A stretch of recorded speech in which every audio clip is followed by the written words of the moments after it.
Bienvenidos y bienvenidas todas y todos a este nuevo encuentro de la otra mirada educativa. En esta oportunidad conversaremos con Rodulfo Pérez, con el profesor Rodulfo Pérez, el actual ministro del Poder Popular para la Educación de la República Bolivariana de Venezuela. Rodulfo es educador, pedagogo, ha trabajado en los distintos niveles del sistema educativo, viene de una práctica desde el aula, desde niveles de supervisión, desde la zona educativa, de ser viceministro y ahora, por decisión del presidente Nicolás Maduro, es el ministro de Educación de Venezuela. Bienvenido, Rodulfo. Muchas gracias por la invitación. Saludos a todos. Rodulfo, si te pidiéramos que hicieras, a grosso modo, un balance de lo actuado en materia educativa en la Revolución Bolivariana, ¿cuál sería esa fotografía tuya? A ver, nosotros en el ámbito educativo de la Revolución Bolivariana es lo que constituimos un ámbito de logros y de éxitos que a partir del año 2014 hemos estado revisando, hemos estado identificando el trayecto que hemos tenido, las cosas que se han venido haciendo desde una perspectiva autocrítica importante. Después de 15 años de revolución, en donde hemos obtenido importantes logros que tienen que ver con los niveles de escolaridad de Venezuela, que nos superan el 75% de manera global en todo el sistema educativo venezolano, donde tenemos un sistema educativo que se caracteriza por la inclusión, un sistema educativo que está extendido en todo el territorio, en donde difícilmente en Venezuela existe una comunidad que no sea atendida por una escuela.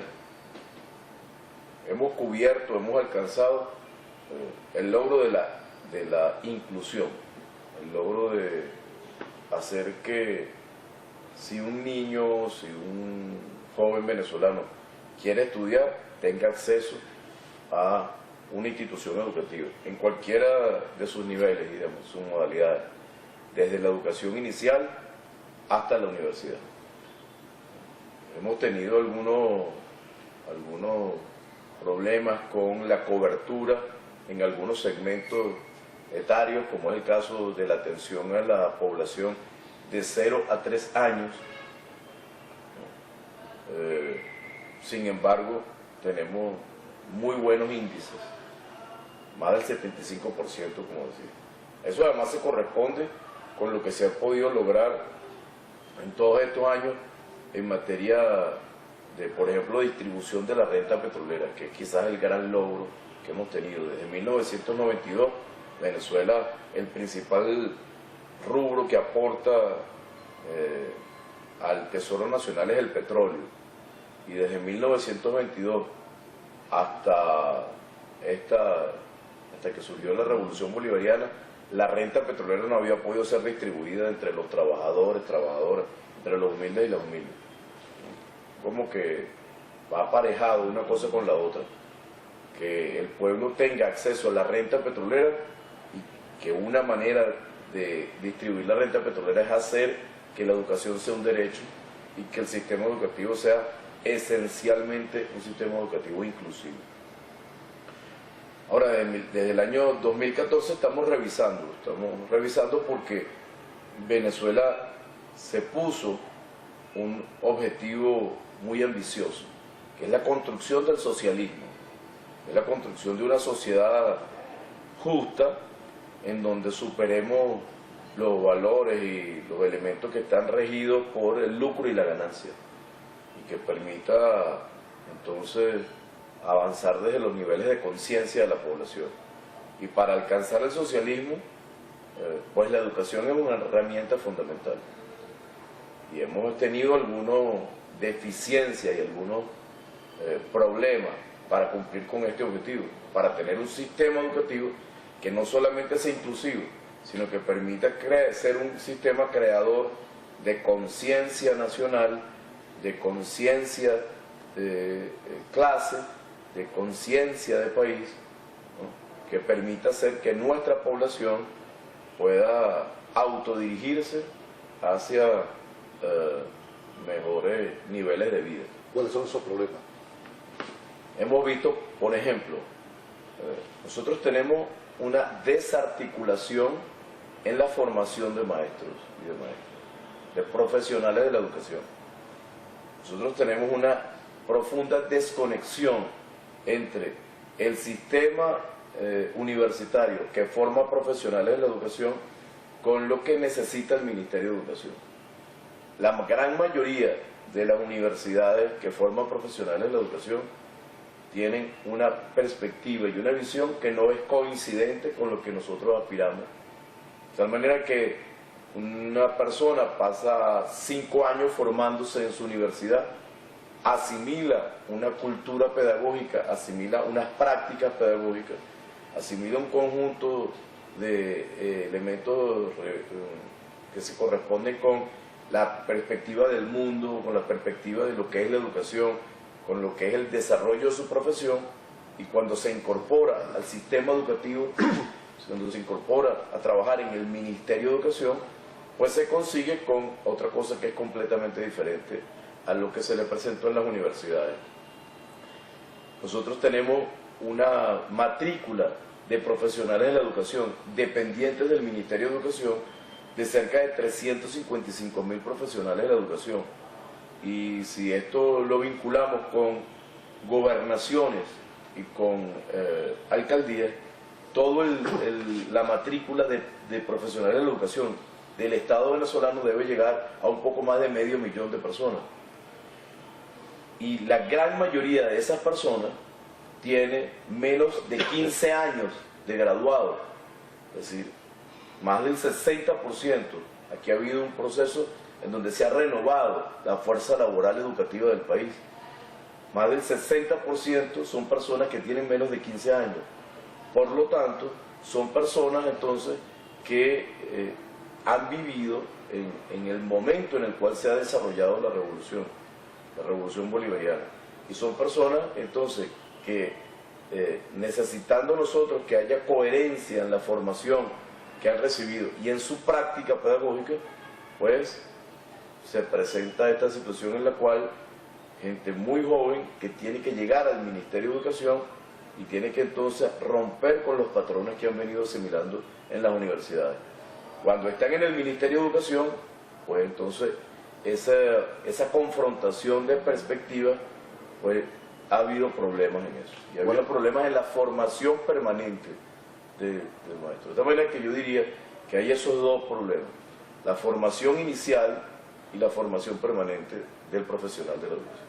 ¿Y cuáles serían esos rasgos distintivos, una perspectiva que se corresponda a la revolución bolivariana en materia de formación docente? Nosotros necesitamos gente que pueda comprender la realidad, gente que pueda tener una perspectiva crítica de la realidad. Nosotros necesitamos profesionales de la educación con una sólida formación intelectual y con una práctica vinculada estrechamente a la realidad de las comunidades de Venezuela y a las luchas específicas del pueblo venezolano. Creemos que eso está escindido. Creemos que en la universidad venezolana se presenta una seria crisis, una profunda crisis, que no es una crisis generada a partir de la revolución, es una crisis que se presenta a partir con muchísima claridad y con una gran emergencia a partir de la década de los 80, cuando llega aquí el neoliberalismo. El neoliberalismo puso en jaque al sistema educativo universitario venezolano, lo llevó a un cuestionamiento, que el neoliberalismo planteó la privatización de los servicios educativos en Venezuela y fundamentalmente los servicios educativos de educación universitaria, y además exigió a las universidades que se pusieran al servicio del gran capital. Eso llevó a una revisión de las universidades, eso llevó a un proceso muy serio, que cuando la revolución bolivariana llegó, pues hubo un quiebre. No sabría explicar, porque no he profundizado en el análisis de esto, ¿no? Pero hubo un quiebre y las universidades, con la salida de profesionales, sobre todo con una perspectiva crítica hacia el gobierno, las universidades fueron dejadas, ¿no? Y es el neoliberalismo quien dirige desde su perspectiva del conocimiento las universidades. Y no ha habido esa articulación. Desde 1984 no se sentaban todas las instituciones de formación de profesionales de la educación con este ministerio. Desde 1984 fue la última vez en la cual todas las instituciones de formación universitaria se habían reunido, hasta el año pasado, que logramos volver a sentarnos en una mesa y discutir el currículo que nosotros estamos desarrollando en el sistema de educación básica, en el subsistema de educación básica, con la formación que se está teniendo de profesionales en la educación. Y además identificamos profundas incoherencias en ambos procesos, ¿no? Son cerca de 64 universidades que tenemos en el país, que son formadoras de profesionales en la educación, y no ha habido un diálogo necesario para el país entre el ente rector de la educación, que es el Ministerio de Educación, con las universidades formadoras de profesionales de la educación. Si me permite profundizar en los temas, nosotros tuvimos un gran logro con la creación del sistema educativo bolivariano, con la creación de escuelas bolivarianas y de liceos bolivarianos. La consulta nacional por la calidad de la educación que se hizo en el año 2014, donde participaron 7.300.000 personas, más de 7.300.000 personas, identificaron que en el imaginario del pueblo venezolano las escuelas bolivarianas y los liceos bolivarianos constituyen parte de lo que el pueblo venezolano identifica como suyo, y además que se siente orgulloso.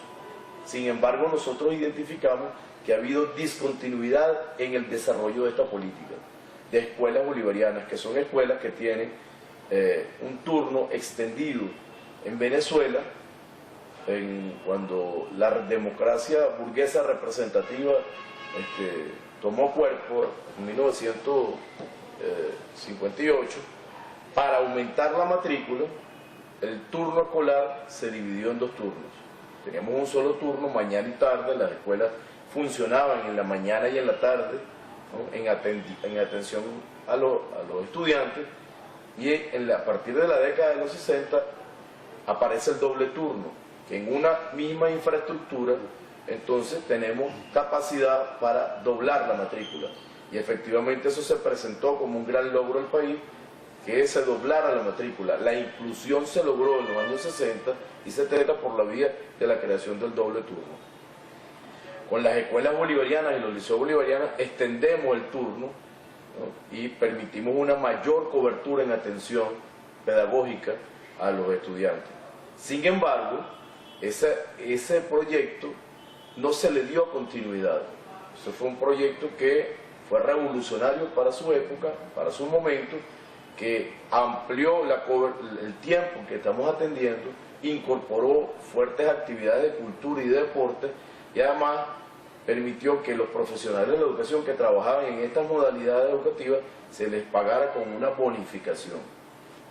Eso no se le dio continuidad, y hubo una discontinuidad histórica en el desarrollo del proyecto.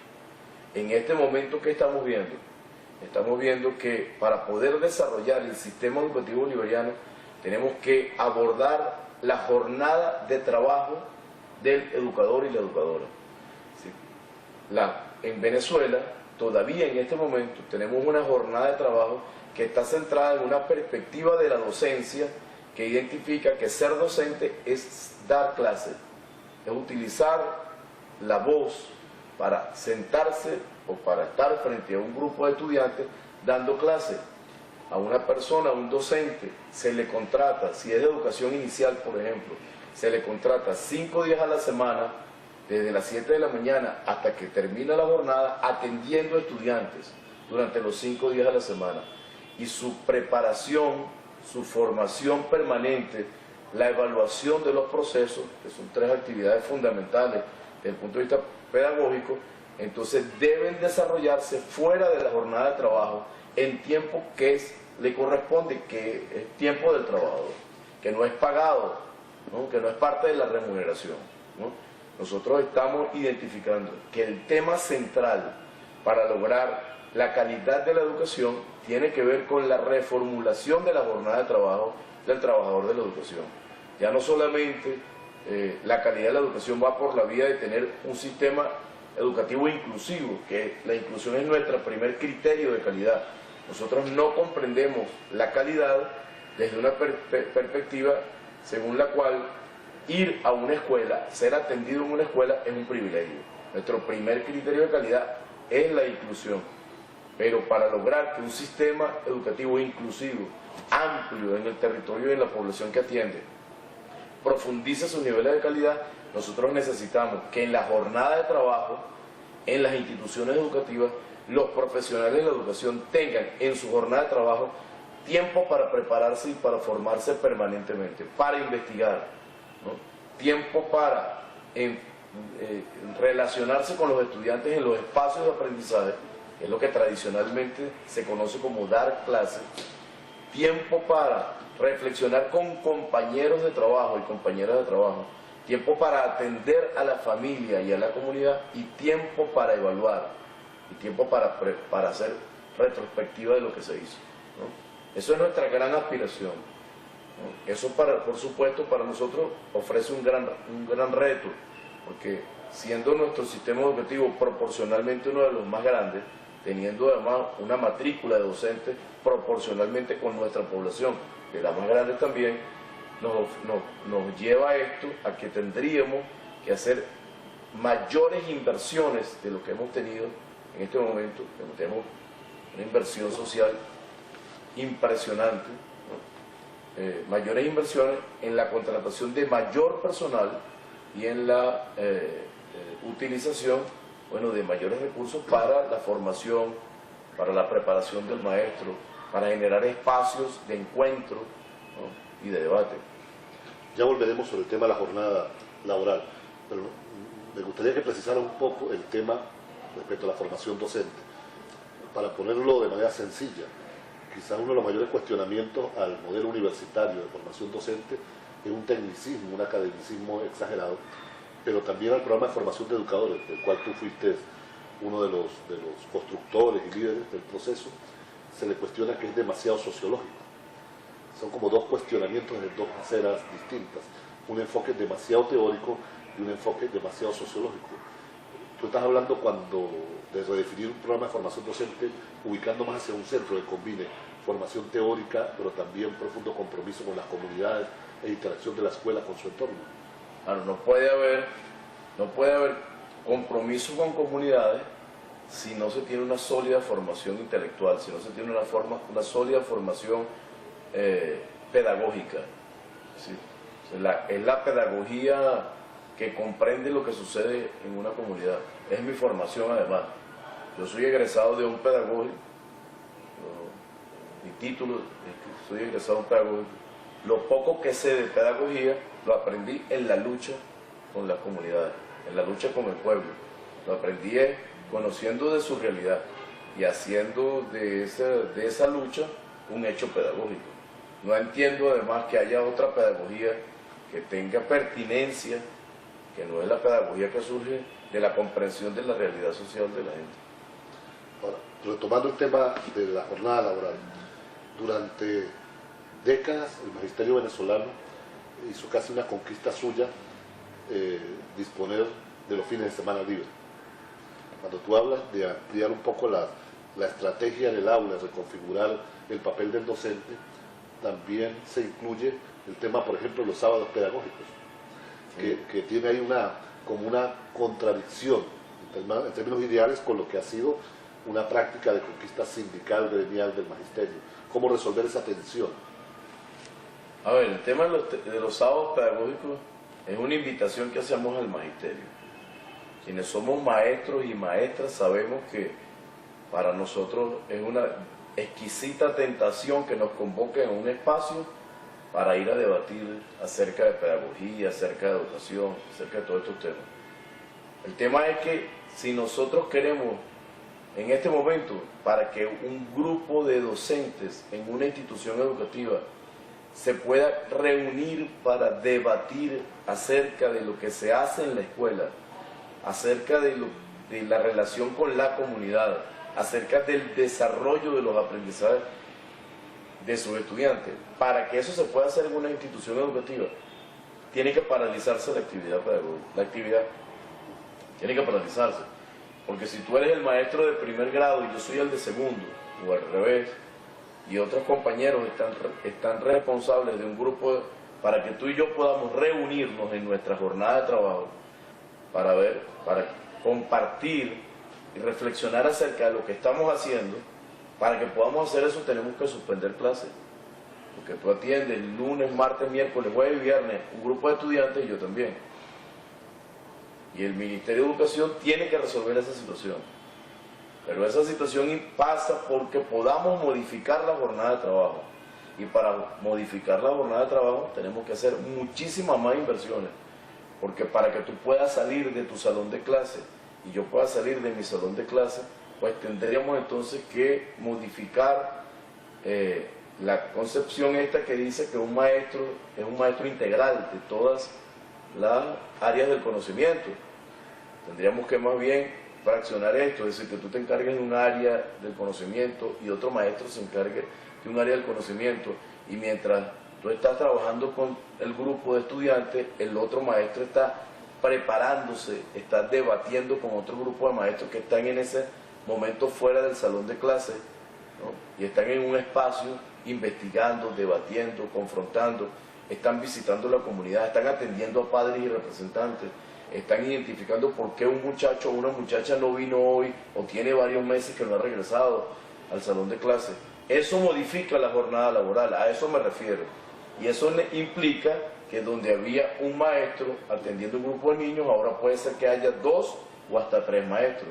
Y la inversión de recursos financieros pues casi que se dobla, si no es que se triplica, ¿no? En esa situación estamos trabajando, pero en este momento no podemos resolverla. En el estado Aragua, de donde vengo yo, los sábados pedagógicos son opcionales. Son opcionales, absolutamente voluntarios. No creo yo que exista algo en ningún país del mundo democrático, ¿no? En ningún país democrático, que obligue a los maestros y las maestras, al magisterio, a hacer algo.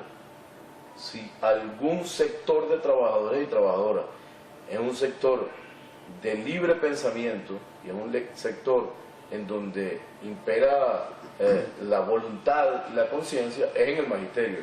Es imposible que se desarrolle una política sobre la base de la obligación. Eso es posible que se desarrolle durante unos meses, pero es una política condenada al fracaso, ¿no? La verdad es que de donde vengo yo, que es el estado de Aragua, con una gran tradición pedagógica, nosotros conocimos en la década de los 80, a partir de que los propios maestros y maestras querían reunirse para confrontar perspectivas acerca del mundo y perspectivas acerca de lo que se estaba haciendo pedagógica y educativamente, surgieron espacios autogestionarios del magisterio que se llamaron sábados pedagógicos. Y esa experiencia se fue regando por algunos estados del país.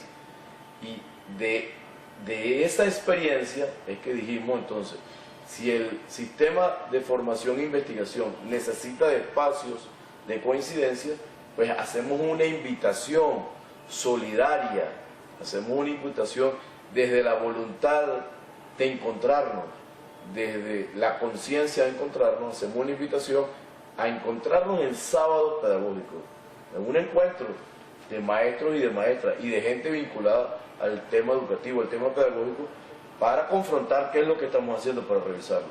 Quien no quiera ir a un sábado pedagógico, pues no está obligado a ir, no está obligado a ir. Quien quiera ir, pues es bienvenido. El año pasado se movilizaron en sábados pedagógicos 1/3 del magisterio venezolano, 1/3, ¿no? Sin que esto implique ningún tipo de obligatoriedad. Rodolfo, en afán de conciliar este espíritu crítico que nos hablabas al comienzo, hay sectores del magisterio que han expresado su inconformidad respecto a que una buena política del gobierno bolivariano, como ha sido la entrega a todos los niños, niñas y jóvenes de la biblioteca, de la colección Bicentenario como textos de apoyo, así como de las canaimitas como material tecnológico que contribuye al proceso de aprendizaje en el aula, no ha venido acompañado en muchos casos de que se le entregue a los docentes. Y eso pareciera una contradicción, porque si los niños tienen las herramientas, pero el docente no la tiene, seguramente la interacción no va a ser lo suficientemente eficiente. Ustedes van a sostener esa política, ahí apunta a modificarla, que el docente pueda acceder a las computadoras, que en muchos casos hay docentes que no saben manejar ni siquiera una computadora, es parte de la realidad, y van a manejar también la colección Bicentenario. Claro, son errores que hemos cometido. Son errores que hemos cometido. Es decir, primer error que se ha cometido con la colección Bicentenario. Pretender que la colección Bicentenario sea un libro de texto. La colección Bicentenario no es un libro de texto. Si fuese un libro de texto, entonces podría imponerse una visión que indique que ese es el único libro que se tiene en los espacios de la educación pública. Es decir, yo soy profesor de historia. Los libros de ciencias sociales de la colección Bicentenario es el único libro autorizado. No es así. Son libros de referencia y son libros que rompen con la tradición del libro de texto. El libro de texto es el libro que sustituye el pensamiento y la creatividad del profesor. Un profesor con una visión instrumental, que dice, silencio, tomen el libro, ábranlo en la página tal, lean hasta tal tiempo y después contesten la pregunta que el editor del libro, que viene de una editorial privada, de un libro de texto, el editor le pagó a un docente para que lo hiciera. ¿No? El libro de la colección Bicentenario no es un libro de texto, no es un libro que pretende sustituir al maestro, es un libro que necesita de un maestro con una conciencia crítica y de un maestro dueño de su práctica pedagógica, un maestro que es el que dirige su práctica pedagógica. De manera que el libro de la colección Bicentenario es un libro que puede estar acompañado por otros libros, incluso hasta por libros de texto, que vengan de editoriales privadas. Es decir, si la persona tiene para, bienvenido sea el libro. Es decir, en nuestros espacios tiene que haber múltiples referencias del aprendizaje. Primer error. Segundo error. Un error además, un error muy difícil de superar, es que el contenido de la colección Bicentenario es una perspectiva crítica de la realidad, del mundo, de la realidad y del área del conocimiento que se tenga.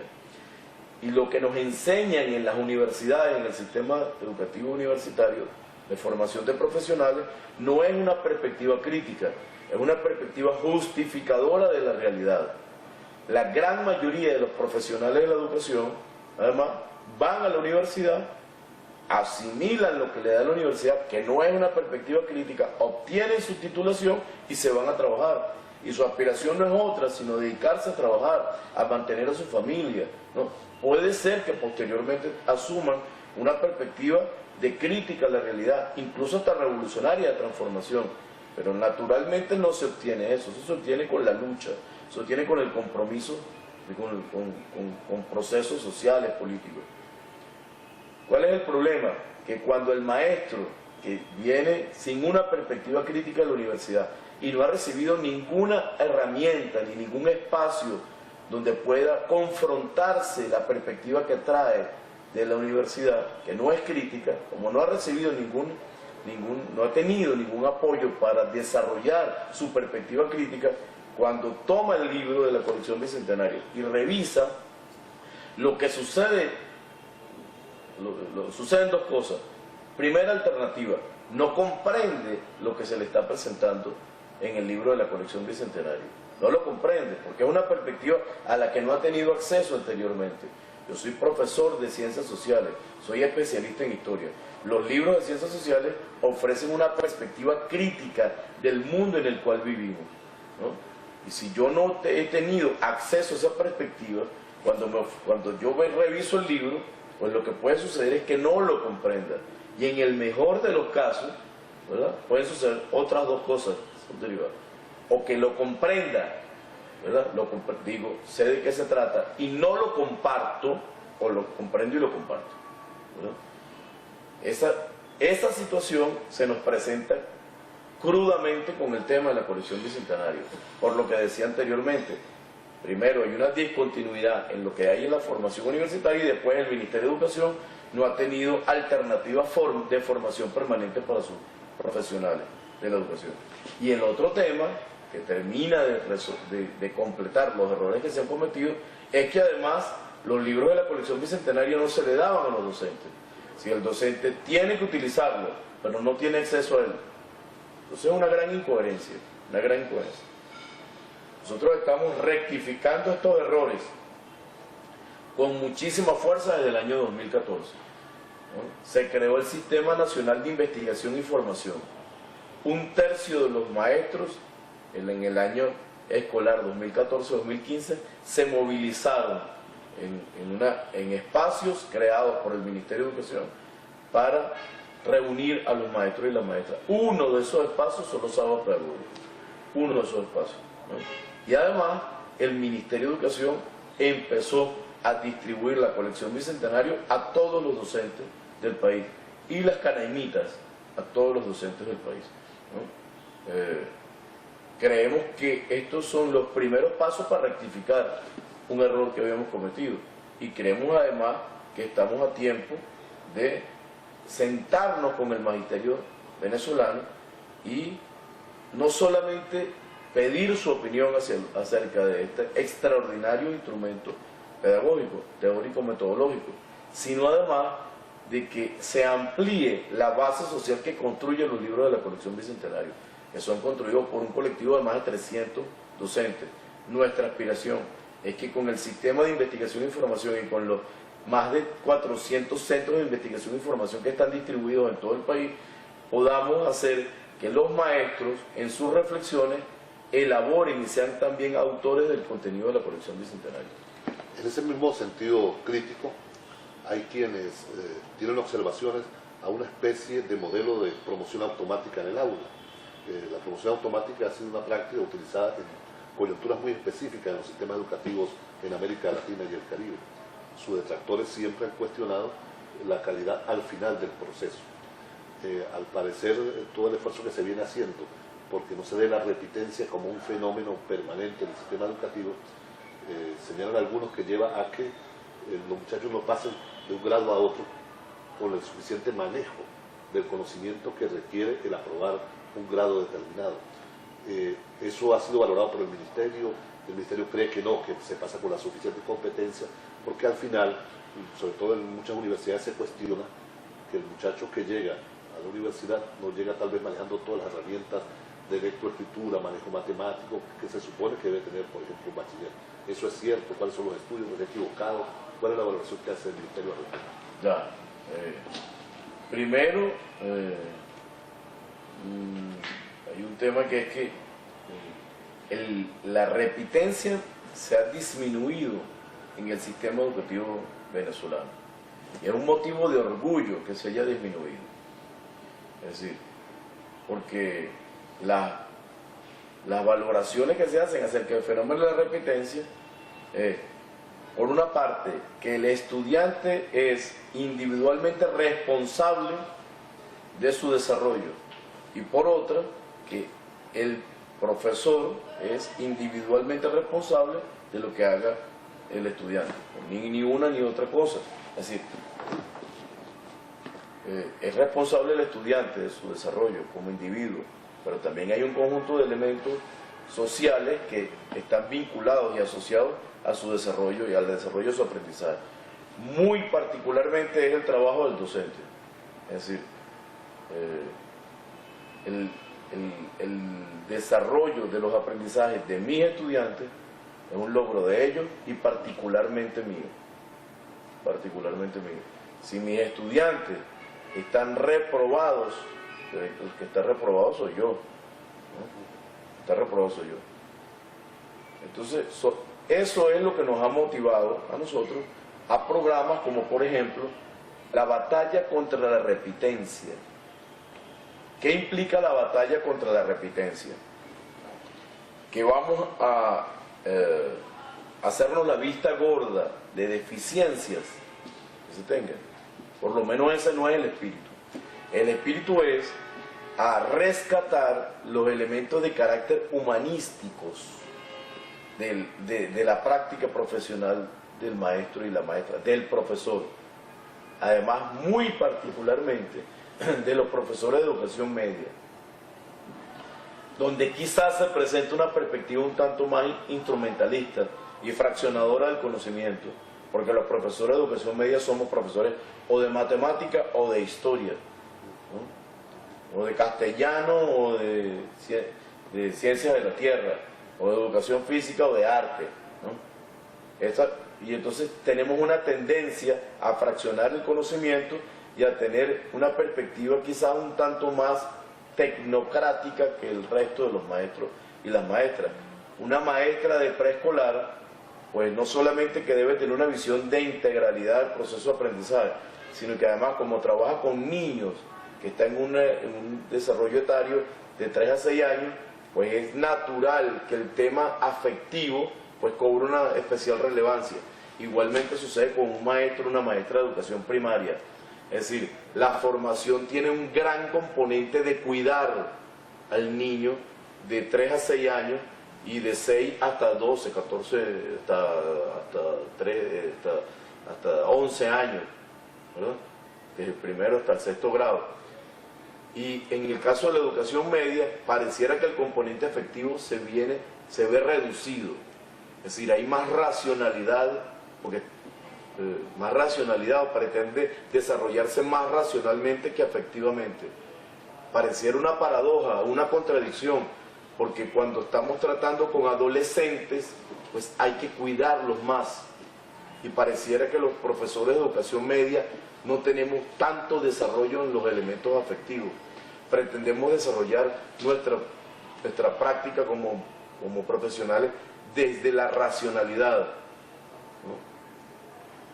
Cuando nosotros vemos todos estos elementos y lanzamos una propuesta que es la batalla contra la repitencia, lo que estamos diciendo es, si yo soy un profesor de historia, de ciencias sociales, yo tengo que cuidar a mis estudiantes. En estos días yo lancé un Twitter que decía que recomenzamos las actividades escolares y vamos a cuidar a los hijos del pueblo de Venezuela. Y eso generó una muy buena confrontación de ideas, en donde la mayoría de los que protestaron el Twitter que yo lancé, donde decía vamos a cuidar a los hijos del pueblo de Venezuela, la mayoría de los que protestaron son profesores de educación media, porque los profesores de educación media decían que su actividad muy poco tiene que ver con cuidar a los estudiantes. Y resulta que es la adolescencia en donde la gente es más vulnerable, porque tiene geográficamente más espacio con autonomía y además tiene más tiempo, ¿no? Y que está entonces expuesto a un conjunto de situaciones que pueden ser peligrosas. De tal manera que es un acuerdo social y profesional de los profesionales que se encargan de trabajar con adolescentes, que los adolescentes, a todo el mundo hay que cuidarlos, pero particularmente a los adolescentes, ¿no? ¿Qué estamos diciendo con la batalla contra la repitencia? Profesores y profesoras de educación media, vamos a cuidar a nuestros estudiantes, vamos a hacer que nuestros estudiantes no reprueben, vamos a volcar nuestra acción profesional, nuestra acción pedagógica, vamos a volcarla para estar junto con ellos, con los adolescentes hijos del pueblo de Venezuela. Es decir, que un estudiante tuyo no repita porque le faltó atención, ¿verdad? Sobre esto tenemos dos elementos. En primer lugar, todo el conjunto axiológico que acompaña la práctica del profesor. Si, ¿cuáles son los valores tuyos? Si tus valores, entonces, valores que tienen muy poco desarrollo y que están más vinculados a una práctica tecnocrática, pues tendrás gravísimos problemas con esta perspectiva que estamos defendiendo, ¿no? Y además, si tu accionar está centrado en que a ti te pagan tantas horas por dar clases, pues tendrás serios problemas, ¿no? Tendrás serios problemas para desarrollar esto. Primero, porque no te dan los valores que tienes. Y en segundo lugar, porque siempre me vas a decir que a ti te pagan tantas horas y el resto de las cosas no podrás asistir entonces a un sábado pedagógico, ¿no? Y quizás no tienes nada que hacer un sábado y te quedas en tu casa y no aprovechas para ir a compartir en un espacio tan sabroso y tan chévere con gente que son compañeros que tienen la misma problema que tienes tú, en donde podamos encontrarnos para buscar soluciones. Esta es la perspectiva de la lucha contra la repitencia. No es pasar a los estudiantes de ninguna manera, es volcar toda nuestra fuerza para atenderlos, para que aprendan y para que puedan desarrollarse. Ministro, hay una moda en los últimos 5 años en el mundo que es hacer parecer calidad de la educación a medición de la calidad. Y la medición de la calidad ha generado sistemas de evaluación como PISA, TIN, las propias pruebas del laboratorio de la calidad, expresar estudios como PERCE, TERCE. Pero estos estudios en realidad focalizan en 4 aprendizajes: aprendizaje en lectoescritura, matemáticas, ciencias y tecnologías, dejando fuera buena parte de los componentes que constituyen un modelo de ciudadanía integral. Por ejemplo, las artísticas, la historia, la geografía, la interacción comunitaria no son valoradas por ninguno de los sistemas educativos. Durante la gestión del anterior ministro Héctor Rodríguez se abrió un debate sobre implementar modelos de evaluación escolar. ¿Cuál es su perspectiva? ¿Se va a continuar? ¿Vamos a hacer un modelo de evaluación muy a lo venezolano o vamos a adoptar los modelos imperantes en esa moda internacional que solo miden 4 áreas del aprendizaje, descuidando lo fundamental de los sistemas educativos, que es la construcción de ciudadanía? Sí, bueno, con todo este tema de la calidad, el presidente Nicolás Maduro pidió que nos metiéramos en el debate de la calidad.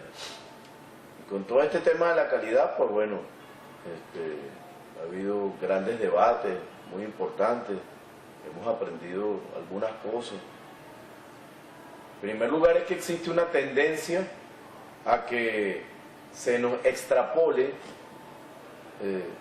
la función de un colegio privado del este de Caracas que atiende a los hijos de la gente que tiene plata en Venezuela, y que eso que hace esa escuela, esa institución, tiene que ser lo mismo que haga una escuela en un campo de Portuguesa,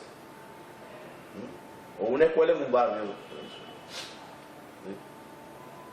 No son compatibles. Nosotros no queremos que, así como se comporta un colegio privado del este de Caracas, que atiende a la gente pudiente de Caracas, que tiene todos los derechos asegurados en este país para tener sus colegios y para desarrollar sus perspectivas, no es lo mismo lo que tiene que hacer un colegio que atiende a los hijos de los trabajadores y las trabajadoras, de los hijos de la gente humilde de Venezuela. En primer lugar, el objetivo histórico que hemos alcanzado es que ese segmento de la población, los hijos de los trabajadores y las trabajadoras, los hijos de la gente humilde de Venezuela, tenga acceso a la educación. Y cuando tiene acceso a la educación, ¿a qué ha tenido acceso? En primer lugar, a que haya un conjunto de profesionales de la educación que los recibe y que los atiende en un tiempo del día que los recibe. No están en la calle expuestos a la violencia, no están en la calle expuestos a todo lo que genera la miseria y la exclusión que existía antes en Venezuela. No están en la calle expuestos a los peligros que tiene la calle, qué sé yo. Están en un espacio educativo atendidos por profesionales de la educación. Reciben un programa de alimentación que nos ha permitido bajar los niveles de desnutrición que había en Venezuela, y comienzan a recibir estímulos y programas como es el caso de la colección Bicentenario, la Canaimita, además de la atención profesional de los maestros de Venezuela. Eso nos ha permitido reducir los niveles de exclusión en Venezuela. Eso nos ha permitido aumentar los niveles de democracia en Venezuela. Eso nos ha permitido el acceso masivo a la renta petrolera. Eso nos ha permitido la educación inclusiva que hemos tenido. Ahora, nosotros necesitamos que en nuestras escuelas sea una escuela que permita que esos hijos del pueblo de Venezuela puedan comprender su realidad. Y para comprender su realidad necesitan saber leer, saber escribir, necesitan saber de procesos lógicos, matemáticos, comprender la realidad acerca de la lógica y la matemática.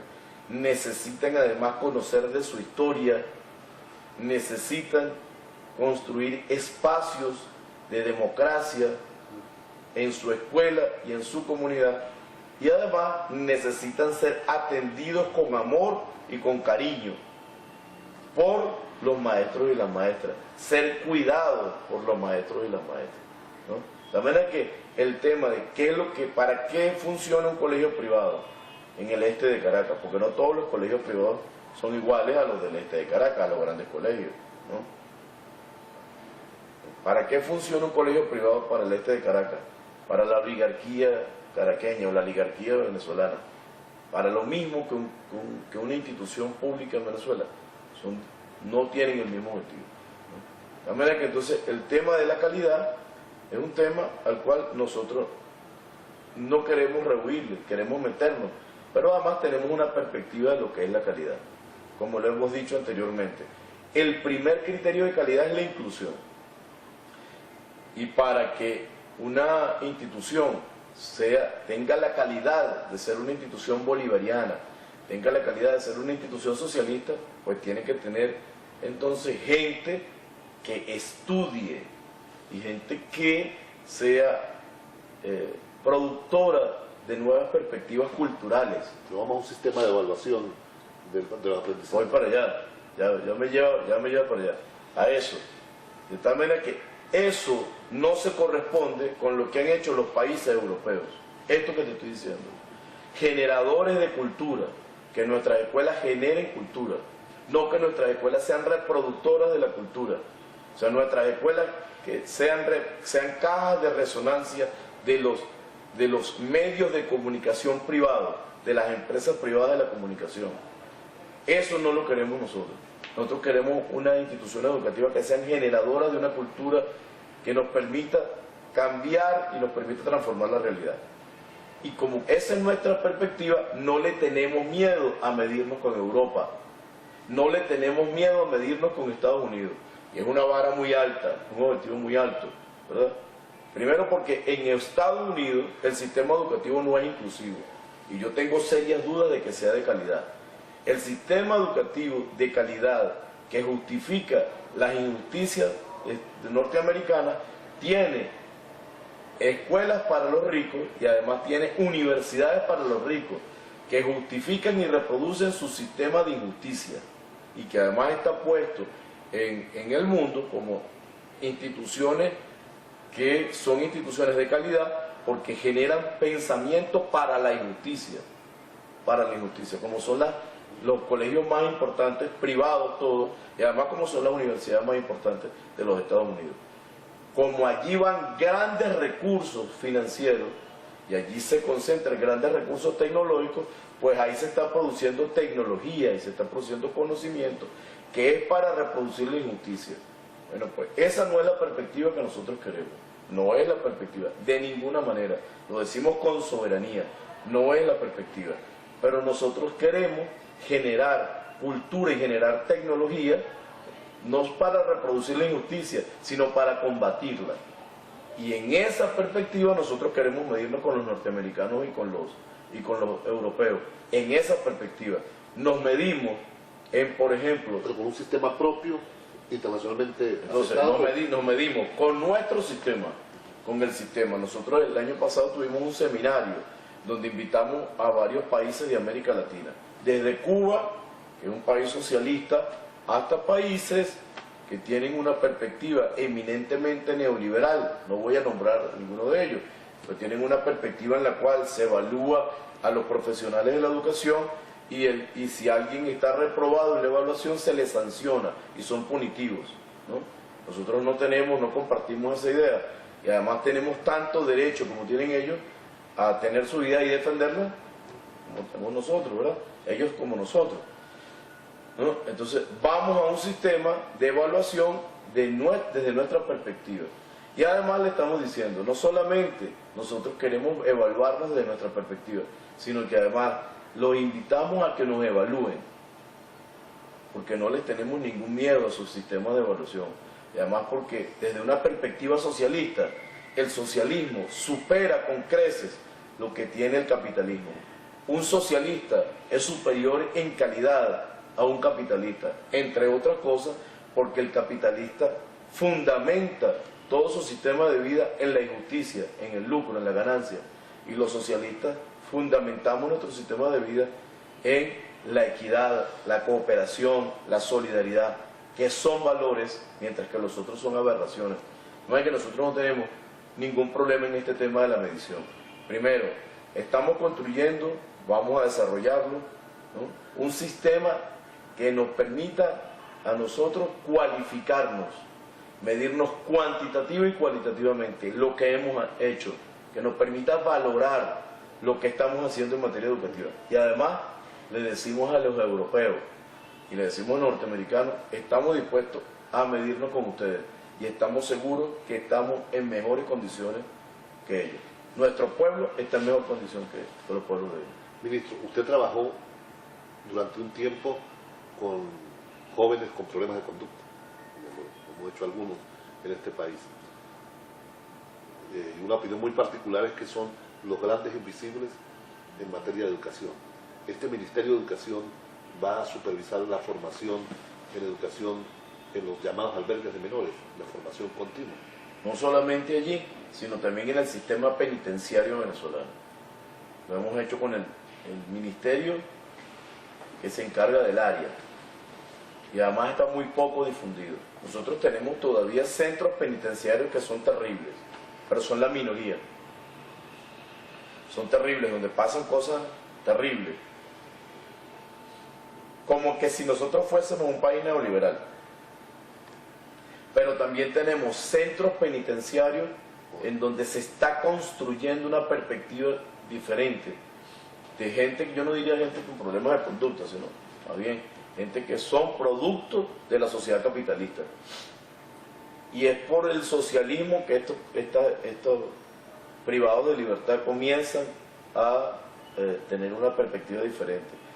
El capitalismo los llevó a ser privados de libertad y el sistema penitenciario socialista les está devolviendo su libertad, ¿no? En el caso de los albergues de menores, de niños y adolescentes, estamos trabajando con el sistema penitenciario en función de lograr algo que es la única vía, que es la educación y el trabajo. No para que sean asimilados por la sociedad, sino para que nos ayuden a construir una sociedad diferente. En ese sentido es esperable porque tengamos la formación docente, un área específica para docentes que trabajen con niños en situación institucionalizada. ¿Es posible pensar en el futuro próximo? Es una propuesta que ha surgido y la estamos revisando. Como te digo, tenemos una mesa donde se está discutiendo la formación docente, con 64 instituciones de educación, de formación de profesionales de la educación, y estamos discutiendo la formación docente. Una perspectiva que ha surgido allí con mucha fuerza es esa, ¿verdad? Y estamos valorándola. Dos preguntas para ir cerrando, ministro. Una, ¿es posible pensar en un plan decenal que nos permita saber hacia dónde vamos? Porque una de las cuestiones sobre las cuales ha girado más críticas es que de pronto no tenemos establecidas metas año por año para los próximos 10 años.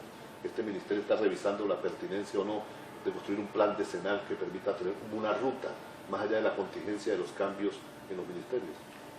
Tenemos elementos que nos permiten tener un plan. El tiempo está asociado al plan de la patria, ¿no? A los tiempos del plan de la patria. A algunas personas no les gusta el término plan decenal porque nos recuerda el plan decenal que se construyó en Venezuela con motivo de la reforma de la educación que vino financiada por el Banco Interamericano de Desarrollo y por el Banco Mundial en el momento en que los gobiernos de la Cuarta República fueron a pedir dinero al Fondo Monetario Internacional y el Fondo Monetario Internacional les dijo: les presto dinero si hacen reformas políticas, reformas económicas que llevaron a la privatización de toda nuestra base económica, nuestra empresa, que incluso pretendió atentar contra la propiedad pública de PDVSA, ¿no? Medidas de carácter económico o exigencias de carácter económico, exigencias de carácter político, que pretendían reducir la institucionalidad del Estado y el ámbito de competencia del Estado, y exigencias de carácter social, que pretendían que la educación fuese un privilegio. Y eso ese plan decenal surgió como una exigencia del Banco Interamericano de Desarrollo, del Fondo Monetario Internacional y de los banqueros del mundo, que para prestar dinero a Venezuela necesitaban que Venezuela tuviese un sistema político que les asegurara el retorno de su inversión, ¿no? De su inversión. Por eso es que a alguna persona, teniendo razón, no les gusta la categoría plan decenal, porque recuerda todas esas cosas terribles que vivió el pueblo de Venezuela. En todo caso, de la Consulta Nacional por la Calidad de la Educación, desarrollada en el año 2014, surgen los elementos que nos permiten construir un plan. Ese plan nos lleva a la concreción del plan, es el plan de desarrollo del sistema educativo bolivariano, en donde el centro es la jornada de trabajo del educador y la educadora venezolana, que nos permita superar el fenómeno histórico de la subcontratación y nos permita redefinir lo que es la docencia. Docencia no solamente dar clases, docencia es preparar, es investigar, es prepararnos, es formarnos, es revisar la perspectiva del mundo y de la educación que tenemos, es dar clases, es revisar lo que hemos hecho y es evaluar nuestro proceso con autoconciencia, con autorrealización por parte del Magisterio venezolano. Para finalizar, ministro, la esperanza de vida de un ministro en el proceso bolivariano no es muy amplia. Afortunadamente.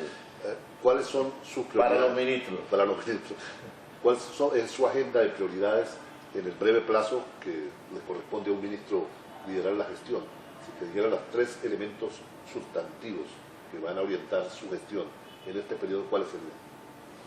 Debido a la situación específica que estamos teniendo en Venezuela, el tema en este momento tiene que ver con los sistemas de seguridad social de los trabajadores y trabajadoras de la educación, la reestructuración profunda del IPAS, de nuestro sistema de seguridad social, el otorgamiento al trabajador y la trabajadora de la educación de un sistema de atención médica que sea eficiente, que no esté centrado en las clínicas privadas y que nos permita articular el segundo más grande sistema de atención, que es el IPA, con el sistema público.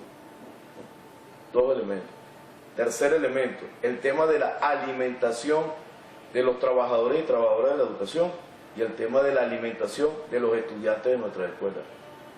Y cuarto elemento, el tema de la vivienda de los trabajadores y trabajadoras de la educación.